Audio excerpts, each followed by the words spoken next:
আপনি যদি মনে করেন যে এই যে বিষয়গুলো আছে এগুলো আপনি করবেন না, তাহলে আপনি করতে পারেন, এটা এটা কোনো সমস্যা না। বাট একটা প্রবলেম হচ্ছে যে আপনি যখন বিজনেসটাকে রান করবেন তখন কিন্তু আপনি প্রত্যেকটা জায়গায় জায়গায় কিন্তু আপনি প্রবলেমে পড়বেন এবং আপনি কিন্তু ফ্রাস্ট্রেশনে পড়বেন। কারণ হচ্ছে আপনি প্রবলেমগুলো কিন্তু চাইলেই সহজে সলভ করতে পারবেন না। আর একটা বিষয় হচ্ছে, অনেকে চিন্তা করে এভাবে যে আমার তো এখন বিজনেস রিসার্চ কিছুই নাই, এত রিসার্চ করে কি হবে, বিজনেস শুরু হোক, সেল শুরু হোক, এরপর আমি রিচার্জ করব।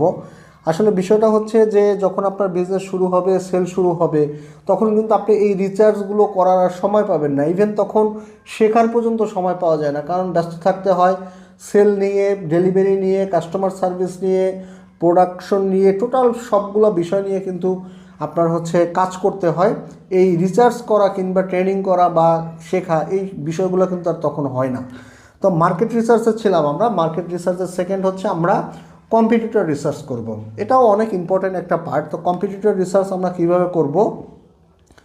প্রথমেই হচ্ছে আমরা একটা কম্পিটিটরের লিস্ট করব, অর্থাৎ আপনি যে প্রোডাক্ট নিয়ে কাজ করতে চান সেই প্রোডাক্ট নিয়ে কাজ অলরেডি কারা কারা করে, এরকম আপনার একটা লিস্ট করতে হবে। আপনি ফেসবুকে যদি যান সেখানে পাবেন, আপনি যদি ফেসবুক অ্যাড লাইব্রেরিতে যান সেখানে আপনি গিয়ে পাবেন। অ্যাড লাইব্রেরিতে যাবেন হচ্ছে গুগলে গিয়ে আপনি অ্যাড লাইব্রেরি লিখে সার্চ করলেই আপনি অ্যাড লাইব্রেরিতে লগ ইন করতে পারবেন। এরপরে হচ্ছে আপনি যদি গুগলে গিয়ে সার্চ করেন আপনার প্রোডাক্টের নাম লিখে, সেখানে আপনি প্রচুর পরিমাণ ওয়েবসাইট পাবেন আশা করি। তো এই জায়গাগুলো আপনার হচ্ছে রিসার্চ করার পরে, তো এভাবে হচ্ছে আপনাকে কম্পিউটারের একটা লিস্ট করতে হবে। লিস্ট করার পরে আপনাকে হচ্ছে কম্পিটিটর কী কী প্রোডাক্ট সেল করে এই প্রোডাক্টগুলো আপনার বের করতে হবে। অর্থাৎ আপনি যদি তার ফেসবুক পেজে যান, তারপরে হচ্ছে ওয়েবসাইটে যান কিংবা ল্যান্ডিং পেজে যান, এই জায়গাগুলোতে যাওয়ার পরে সে কী কী প্রোডাক্ট সেল করে আপনি কিন্তু সেটা সম্পর্কে একটা ধারণা পাবেন। তাহলে আপনার একটা কী হবে, আপনি পরবর্তীতে যে প্রোডাক্টগুলো নিয়ে আসবেন ওটা সম্পর্কে আপনার একটা আইডিয়া হয়ে যাবে আসলে, যে এই প্রোডাক্টের পরে আরও কী কী প্রোডাক্টের সাথে নেক্সট প্রোডাক্ট হিসেবে দেওয়া যায়। এরপরে হচ্ছে তার সিগনেচার আইটেম কোনটা, এটা আপনাকে বের করতে হবে।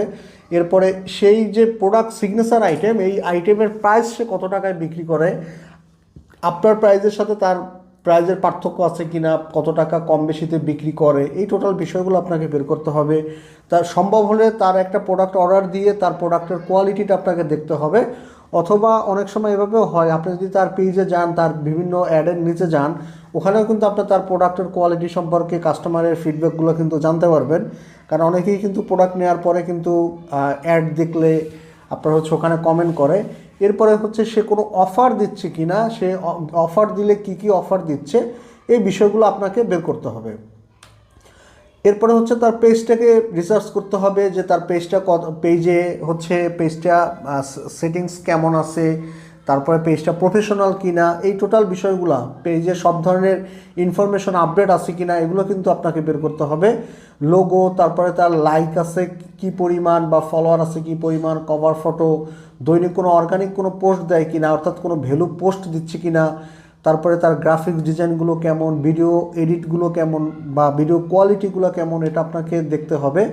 তারপরে তার ওয়েবসাইট থাকলে ওয়েবসাইটের কন্টেন্টগুলো আপনি দেখবেন, ডিজাইন দেখবেন। তারপরে ওখানে কোনো যদি হেডলাইন থাকে, হেডলাইন দেখলেন বা হুক দেখলেন, এগুলো আপনাকে কম্পিটিটর রিসার্চ করার সময় এগুলো টোটাল সব কিছুই আপনাকে বের করে রাখতে হবে।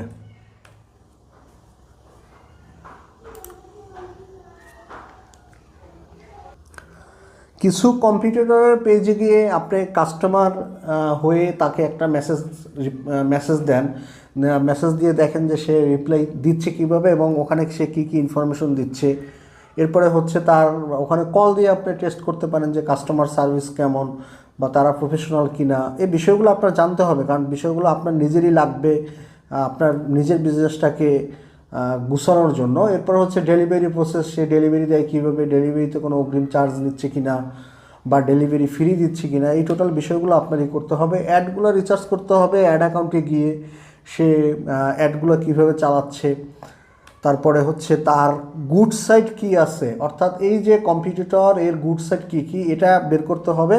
পাশাপাশি হচ্ছে তার ব্যাড সাইড কী কী আছে, অর্থাৎ তার গ্যাপগুলো কী কী আছে, এই জায়গাগুলোই হচ্ছে আপনাকে কাজ করতে হবে। কারণ হচ্ছে আপনার কম্পিটিটরের যে গুড সাইডগুলো আছে, এই গুডে আপনার এখানে বেটার কাজ করতে হবে, আর যে কম্পিটিটরের যে ব্যাড সাইডগুলো আছে, ব্যাডে আপনার মিনিমাম গুড হিসেবে কাজ করতে হবে। এই পরিবর্তনটা যদি আপনি নিয়ে আসতে পারেন তাহলে কিন্তু আপনি খুব সহজেই কাস্টমার গেইন করতে পারবেন।